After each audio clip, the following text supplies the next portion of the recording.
জাঙ্গুর সেঞ্চুরিতে record করে বাংলাদেশকে white wash করলো উইন্ডিজ। স্কোর বোর্ডে রানের পাহাড় জমা করেও হোয়াইট হাউসে এড়াতে পারল না বাংলাদেশ।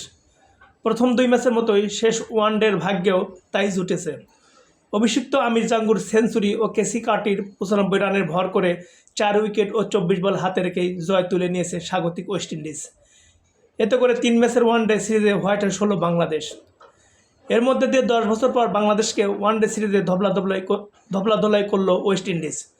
সর্বশেষ 2014 সালে মুশফিক রহিমের নেতৃত্বাধীন দল ক্যারিবীয়দের কাছে 3-0 ব্যবধানে ওয়ানডে সিরিজ হেরেছিল। সেই সিরিজও হয়েছিল ওয়েস্ট ইন্ডিজে।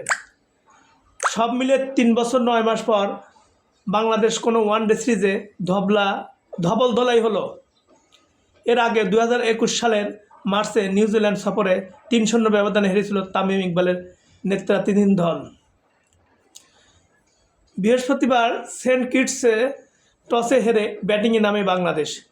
নির্ধারিত 50 ওভারে সৌম্য 73, মিরাজ 77, মাহমুদুল্লাহ অপরাজিত 84 ও জাকির আলী অপরাজিত 62 রানের কল্যাণে 321 রান সংগ্রহ করে।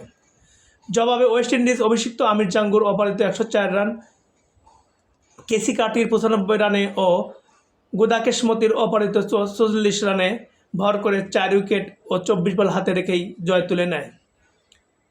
বাংলাদেশের দেওয়া টার্গেট ব্যাট করতে নেমে ইনিংসের দ্বিতীয় ওভারে ধাক্কা খায় উইন্ডোজ শিবির।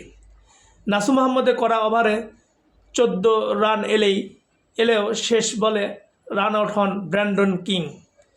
নিজের পরের ওভারেই আবারও উইকেটের দেখা পান নাসুম।